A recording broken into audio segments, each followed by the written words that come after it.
आज तक से खास बातचीत करने के लिए हमारे साथ जुड़ रहे हैं कांग्रेस पार्टी के तमाम पदों पर रहे, सियासी जगत में एक लंबा पारी खेल चुके शकील अहमद साहब। आजकल शकील अहमद साहब सुर्खियों में हैं। शकील साहब, बहुत बहुत स्वागत है आपका आज तक पर। मैं आपका पोस्ट देख रही थी एक्स पर, और आपने बहुत ही चौंकाने वाले आरोप उस पोस्ट में लिखे हैं। कहा है आपने कि आपके घर पर पटना और मधुबनी में हमला हो सकता है। बात इतनी कैसे बिगड़ गई शकील साहब? देखिए, मेरा एक पॉडकास्ट आया था, उसमें मैं तो कांग्रेस में हूं नहीं। तो मैंने अपनी ओपिनियन, जो राहुल जी के बारे में मेरी सोच है, मैंने 3 साल पहले अनाउंस कर दिया था कि मैं चुनाव नहीं लड़ूंगा, मेरा कोई बच्चा भी चुनाव नहीं लड़ेगा। मैंने बिहार असेंबली के इलेक्शन खत्म होने के बाद कांग्रेस की मेंबरशिप से भी रिजाइन कर दिया। मैं कहा कि मैं वेल विशर रहूंगा, उस पर मुझको कोई रोक नहीं सकता है। जी। तो लेकिन राहुल जी की पॉलिटिक्स की वजह से जो कांग्रेस को नुकसान हो रहा है, हम्म। उसके बारे में मैंने पॉडकास्ट में अपनी बातें की, और मैंने कहा ये मेरा ओपिनियन है कि राहुल जी सीनियर लोगों को नहीं पसंद करते हैं। जो उनके बाद नहीं, उनके पहले नेता हो गया है, उसको घर बैठाना चाहते हैं। नए नए लोगों को यूथ कांग्रेस और इससे ला के रिप्लेस करना चाहते हैं, जो राहुल राहुल नहीं करे।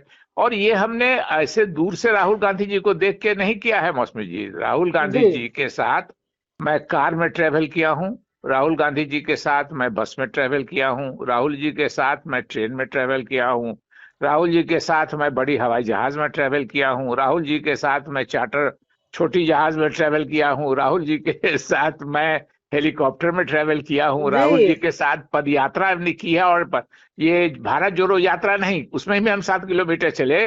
जो पंजाब में उनकी पद यात्रा थी, मैं जनरल सेक्रेटरी था, तो उसमें मैं, अमरिंदर सिंह जी उनके साथ साथ थे। और उसके बाद हम लोग मंडी में सोए हैं उनके साथ। तो राहुल गांधी को करीब से, उसके अलावा भी हमने घर पर बैठ के उनसे घंटों घंटों बात की है। हम्म। मेरी एक गलती मुझको लगती है कि मैं उनको मना करता रह गया कि मंदिर जाना मत बंद कीजिए, इलेक्शन के जमाने में आप रोज जाते हैं, इलेक्शन के बाद बंद कर देते हैं जाना, सॉफ्ट हिंदुइज्म नहीं कीजिए। जो जो जो जो जो मुझको है, उन्होंने भाषण में कोई गलत बात बोल दी। मुझको लगता था कि एज एन एल्डर मैं बोल रहा हूं, तो उनको उनको लगता था कि ये बुरा लग रहा है, और उसी के हम्म। वजह से उन्होंने बिल्कुल टारगेट कर लिया मुझको। और बिहार असेंबली के इलेक्शन में उन्हीं के बनाए हुए अल्लाह बेरू हैं जिन्होंने मुझको टारगेट किया। हम्म। तो और मुझको ह्यूमिलिएट किया, मुझसे कोई बात नहीं की। जी। तो इसलिए मैंने दुखी होकर रिजाइन कर दिया। जब आपको इलेक्शन नहीं लड़ना है, बहुत से लोग कांग्रेस में हैं जो दुखी मन से बचे हुए हैं कि वो तो, उनकी तो हालत खराब है, लेकिन उनकी अगली पीढ़ी कांग्रेस में चली गई है। इसलिए हम्म। इसलिए वो बेचारे मजबूरी में पड़े हुए हैं। बाल बच्चे के लिए क्या नहीं करता। मुझको पूछा एक जगह के, अगर आपके बाल बच्चे लड़ने को तैयार होते, तो मैंने कहा मैं भी सोचता कि बेइज्जती बर्दाश्त कर लूं, बाल बच्चों के लिए क्या नहीं करता है लोग। जी। लेकिन चूंकि मेरे बच्चों ने मुझको फ्री कर दिया कि they are not interested in politics, तो जी। हम फ्री थे। और हमने भी सजेस्ट किया, गलत हम्म। है तो आप कह दीजिए कि नहीं ये बात आपकी गलत है, ये बात आपकी गलत है, ये बात मत बोलिए कुछ, हम बहुत छोटे आदमी हैं, चुप रह जाइए। लेकिन हम्म। उसके लिए तो कांग्रेस वालों ने ही कल हमको फोन किया। हमारे हाँ। लोग हैं ना, 2 ही महीना पहले हम हटे हैं कांग्रेस से। वो हाँ, लोग आप कहते तब हैं आप हटे हैं, हम लोग तो नहीं आपको हटाया है। अच्छा। तो जो हाँ। जो बिहार कांग्रेस वाले लोग हैं, राजेश राम जी आके बगल में बैठ गए एक शादी में। हमका भाई मेरे बगल में मत बैठिए, कांग्रेसी लोग दूर रहिए, करियर खराब होगा आपका। बोले हम लोग आपको थोड़े हटाए हैं, आप खुद हम लोग को छोड़ के हट गए हैं। हम्म। तो वहीं से लोगों ने फोन कर दिया कि सर अभी अभी दिल्ली से आया है, कल बहाना होगा एफईजी बर्न करने का आपके, लेकिन आपके घर पे, मधुबनी और पटना के घर पे आपके अटैक होगा। अच्छा। तो हाँ। उसके थोड़ी देर के बाद यूथ कांग्रेस का ये निकल गया, ऑफिशियल ऑर्डर निकल गया कि शीर्ष नेतृत्व के आदेश पे हम लोग शकील हाँ। अहमद के खिलाफ पुतला जला के और पुरजोर विरोध करेंगे। पुतला अच्छा। जलाना तो एक बात समझ में आती है, हम्म। लेकिन पुरजोर अब पुतला भी जलाने के, एक बात बताइए, हमारा तो धर्म खराब कर रहे हैं ना। हम तो मुस्लिम हैं, हमको दफन करना चाहिए, हमारा पुतला क्यों जला रहे हैं? हमको तो अच्छा। धर्म खराब कर रहे हैं ये। अच्छा, तो आप एक हाँ, तो आप सोचिए ना, आप ही फैसला कीजिए कि मैं मुस्लिम हूं, मुझको मारना चाहते हैं, तो हम्म। मार के सिंबॉलिक दफन ना करेंगे हमको? नहीं, मेरा पर पुतला शकील क्यों? शकील जी, पर ये कहा मतलब कि आपको जो मैसेज आया वो किससे मैसेज आया, मतलब कांग्रेस के आप। लोगों से आया। उसके बाद तो निकाल ही दिया ना, ऑफिशियल लेटर निकाल दिया मेरे दोनों ट्वीट में।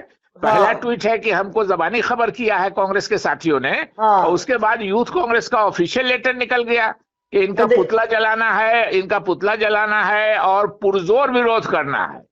हम्म। तो पुतला जलाना एक बात है, पुरजोर विरोध कहा, आदमी रहेगा तब ना विरोध कीजिएगा। तो उनका यही प्लान था कि मेरा मधुबनी में एक छोटा सा एक कमरे का मकान है, जो मैं साल में चुनाव उनाव लड़ने के वक्त में इस्तेमाल करता था। कभी कभी एक आध दिन रहता हूँ, कोई नहीं रहता है उस मकान पे, लेकिन पटना के मकान में मैं रहता हूँ, मेरा परिवार रहता है। तो पटना के मकान पे मैं हूँ। नीचे पुलिस वुलिस के लोग आए हैं, मैंने खबर कर दिया था एडमिनिस्ट्रेशन को, अच्छा, मीडिया आपने उडिया खुद वाले ही लोग भी खबर आए। कर दी थी हाँ पुलिस हाँ को? हाँ हाँ, रात ही खबर कर दिया था।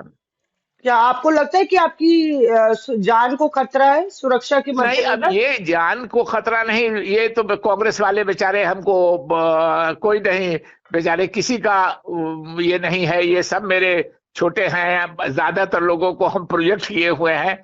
तो ऐसा जान का खतरा नहीं है। लेकिन राहुल गांधी की तरफ से अगर कोई बाहर का आदमी आ गया, जो हम्म। अल्लाह बेरू है या और लोग हैं जो दिल्ली उल्ली वाले लोग हैं, उनको यहाँ के कांग्रेसियों से कोई मतलब नहीं है।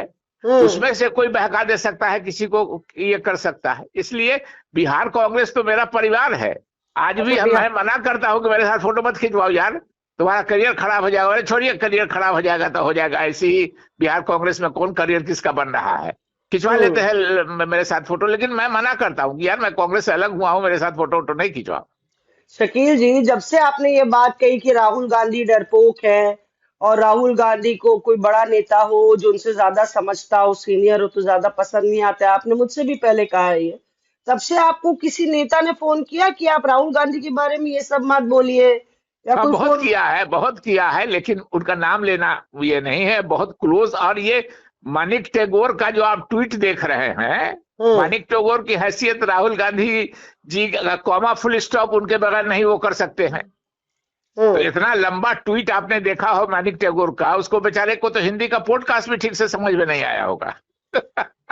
हाँ, तमिलनाडु के तो आप कह रहे हैं कि समझ में नहीं, तो उनसे उसको तो करवाया गया। आपने कर। राहुल गांधी के लोगों ने उनको कहा होगा, राहुल गांधी ने कहा होगा राहुल गांधी के। इतनी बड़ी बात मौसमी जी, जी। मैं बिहार में पीसीसी का मेंबर, एआईसीसी का मेंबर, बिहार में कांग्रेस का जनरल सेक्रेटरी, बिहार में कांग्रेस का प्रेसिडेंट, दिल्ली में कांग्रेस का नेशनल जनरल सेक्रेटरी, दिल्ली में 12 साल कांग्रेस का स्पोक्स पर्सन, जी, जनरल मैं थी वहां सेक्रेटरी, पे। हम्म। General secretary. तो मेरे पर ऑर्डर हमला कराने का आदेश राहुल गांधी के अलावा कोई दे सकता है? क्या आपको लगता है? आप भी जानती है कांग्रेस को, किसमें हिम्मत है? कौन मेरे सामने ये सब जूनियर है हमसे। और नहीं, देखिए, बोलना नहीं चाहिए, पर बोलना नहीं राहुल चाहिए। गांधी तो कहते हैं कि मोहब्बत की दुकान वो लगाते हैं, नफरत की नहीं नहीं, दुकान नहीं मोहब्बत की लगाते। दुकान है ये पब्लिक के लिए। मोहब्बत की दुकान इसलिए वो लगाते हैं कि अब देखिए, वो उनको दिमाग में है कि मुसलमान वैसे ही बीजेपी से लड़ रहे हैं। मैंने कई बार कहा है कि हम्म। राहुल गांधी चाहेंगे भी तो कांग्रेस जो है वो 2 नंबर से 3 नंबर नहीं ना होगी। हम्म। इससे नीचे तो कांग्रेस जा नहीं सकती है। नेशनल पार्टी तो दो ही है, कांग्रेस और बीजेपी। बीजेपी 1 नंबर पर है, कांग्रेस 2 नंबर पर है। लालू हम्म। जी एक स्टेट, नीतीश जी एक स्टेट, स्टालिन साहब एक स्टेट, उमर अब्दुल्ला, फारूक अब्दुल्ला एक स्टेट, अखिलेश जी एक स्टेट, चंद्रबाबू नायडू एक स्टेट। तो जाहिर है एक स्टेट्स के ये लोग ने, एक स्टेट के ये लोग नेता है। कांग्रेस और आज बीजेपी ही इसमें है। हम 2 नंबर से नीचे नहीं जा सकते हैं। तो राहुल जी की बहुत सोच है कि मोदी जी से लोग नाराज होंगे तो मेरी तरफ चले आवेंगे। हम करते रहे, अच्छा। मुसलमान रहे या नहीं रहे। देखिए, मुसलमान के साथ फोटो तो अब हमने कल कहा है एक दो जगह परसों कि शकील से इफेक्ट होने वाला है कांग्रेस में। अब कुछ पुराने कांग्रेसियों की पूछ बढ़ेगी, कुछ मुस्लिम कांग्रेसियों की पूछ बढ़ेगी। ये शकील से इफेक्ट होने वाला है कांग्रेस में। लगता अच्छा। है कि तीर निशाने पे, जो अर्जुन का तीर जो मछली की आंख में लगा था, हाँ, मुझको लगता है कि वही लग गया है। इसीलिए राहुल जी इतना बेचैन हो गए। तो आप अपनी कुर्बानी दे दिए? है ना, हम तो अलग हो गए थे। हमने भलाई के लिए किया, कुर्बानी के लिए नहीं किया। हम तो अलग हो गए। 3 साल पहले अनाउंस कर दिया कि चुनाव नहीं लड़ेंगे। लोग बाल बच्चे के लालच में रहता है। मेरे बच्चों को थैंक्स टू देम, मेरे मर्जी के खिलाफ मैं झगड़ा करता था बच्चों से कि मेरे ग्रैंडफादर एमएलए थे कांग्रेस के 1937 में। मेरे फादर 5 टर्म रहे, 5 टर्म एमपी एमएलए मंत्री मिला के बिहार मंत्री, दिल्ली मंत्री हमको हो गया। तो हम चाहते थे कि मेरे बच्चे आए, लेकिन उन्होंने कहा कि नहीं, they are not interested in politics. तो मेरे शकील बच्चों जी। का भी अनाउंसमेंट हो गया। लेकिन अब ये उसके बाद भी हमारे पीछे पड़ा, हमने अपना ओपिनियन कहा, आप कह दीजिए कि गलत है इनका ओपिनियन, खत्म मामला, चैप्टर क्लोज। नहीं उसके लिए पर आप गाली दिलवाइएगा, उसके लिए आप घर पे अटैक करवाने के लिए ऑर्डर कीजिएगा, तो दिस इज टू मच। तो आपने नीतीश कुमार सरकार से सुरक्षा मांगी है? खबर करवा दिया है, तो उन्हीं के सरकार की पुलिस आई थी ना यहाँ। हम्म। अच्छा, दूसरी बात ये है कि ये बताइए कि मतलब ये पूरा जो बात बन भी सकती है, अब कुछ बीच का रास्ता, क्योंकि ये कहा जा रहा है आप बीजेपी के इशारे में कर रहे हैं ये सारा काम। आज कल मैं पोस्ट करूंगा हम्म। बाबरी मस्जिद डिमोलिशन पर, जब मैंने नरसिम्हा राव जी को खत लिखा था, हम्म। वो कल इंडियन एक्सप्रेस की कटिंग है, वो मैं पोस्ट करूंगा। तो जब नरसिम्हा राव जी कांग्रेस प्रेसिडेंट थे, भारत के प्रधानमंत्री थे, तब मेरी लड़ाई उनसे हो गई, उन्होंने जवाब भी मुझको दे दिया। वो खत यहीं खुदाबख्श लाइब्रेरी में रखा हुआ है। और उस वक्त लालू, सारे 90% मुसलमान लालू जी के साथ थे। कोई दिन ऐसा नहीं होता था कि लालू जी से मुलाकात हुई, वो ये नहीं कहते थे कि चलो हमारा छोड़ो कांग्रेस चलेंगे, हम लोग 7 जवान आदमी हैं, साथ में हम लोग पॉलिटिक्स करेंगे। तब तो हम RJD secular party so called, उसमें हम गए नहीं किए। हम्म। बीजेपी में चली जाएंगे तो नींद नहीं आएगी रात में। देखिए हम मौसमी, एक अच्छा। बात हमेशा आप यंग लोगों को कहते हैं जी। कि दूसरों की नजर में गिर के रहना उतना मुश्किल नहीं है जितना अपनी नजर में गिर के रहना मुश्किल है। हम्म। बीजेपी में जिस दिन चले जाएंगे, हम्म। उस दिन अपनी नजर में गिर जाएंगे। जी। नीतीश कुमार जी के हम प्रशंसक हैं, लेकिन नीतीश जी जब तक बीजेपी में हैं, और हमने कांग्रेस छोड़ के कहीं नहीं, मेरे बाप दादा की यही आइडियोलॉजी थी। बताइए, तो 1937 से पहले मेरे ग्रैंडफादर डिस्ट्रिक्ट बोर्ड के मेंबर होते, वो तो ऑफिशियली एमएलए हो गए ठीक है। 37 में कांग्रेस के, और वो भी ठीक है। मुस्लिम लीग के कैंडिडेट को हरा के। जी। जी। और उस जमाने में जानकारी दे दे आपके हाँ। दर्शकों को भी कि 40 सीट अंग्रेजों ने बुक की थी मुसलमानों के लिए, उसमें मुस्लिम कैंडिडेट को मुस्लिम ही वोट देता था। जी। और मेरे ग्रैंडफादर सिर्फ मुस्लिम वोटों से मुस्लिम लीग को हरा के, कैंडिडेट को हरा के कांग्रेस के एमएलए हुए थे 1937 में। तो जी। जिस फैमिली की पूरी आइडियोलॉजी यही है, हम्म। उसको आप कह दीजिएगा बीजेपी में जा रहा। जब ठीक है लालू सर। जी हमको नहीं ले जा सके, इतना ही हाँ। नहीं, जब 98 में हमको टिकट मिला, तो रंजन यादव जी से लालू यादव जी ने पूछवाया कि अगर शकील जी लालटेन छाप से लड़ेंगे तो हम बिल्कुल तैयार हैं, हम लोग यहीं से दे देंगे उनके। मैंने कहा मैं कांग्रेस छोड़ के किसी पर नहीं लड़ूंगा, लेकिन लालू जी किसी तरह वो सीट जीतना चाहते थे, इसलिए उन्होंने कांग्रेस को वो सीट दी जो मुझको मिली, और मैं जीता। लालू जी मेरे से जीतने से कम, एक आदमी से उनको झगड़ा था, उसको हराना चाहते थे, वो हार भी गए बेचारे। ये जी। 98 की बात बता रहे हैं, भारत सरकार में मंत्री थे, उनको हराना चाहते थे जी लालू जी, शकील वो जी। हार भी गए थे हमसे। जी। तो आप कहीं भी जाने वाले नहीं है, ना नहीं, बीजेपी ना बिल्कुल कोई नहीं, भी पार्टी बिल्कुल में नहीं, जाने वाले हैं। बिल्कुल बिल्कुल नहीं, बिल्कुल नहीं, बिल्कुल नहीं। चलिए, शकील जी अपना ख्याल रखिए।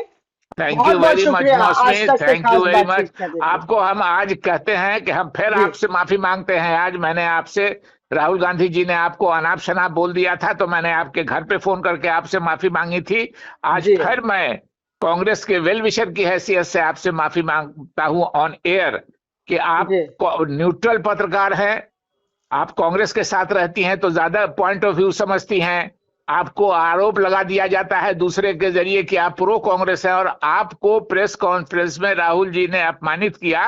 राहुल जी को मालूम भी नहीं होगा, किसी को नहीं मालूम है, ये पहली बार एक तरह से मैं आपको कह रहा हूं कि जी। मैंने आपको और रवि सिसोदिया जी दोनों को राहुल जी ने अपमानित किया था। मैंने दोनों को घर फोन कर करके माफी मांगा एज ए कांग्रेसी। जी। जी। लेकिन अब तो मैं कांग्रेसी नहीं हूं, वेल विशर जरूर हूं। जी फिर शुक्रिया एक बार शकील आपसे माफी मांगता हूं। जी। शुक्रिया शकील जी, अपना ख्याल रखिए। थैंक यू, थैंक तो यू। ये थे शकील अहमद आज तक से खास बातचीत में।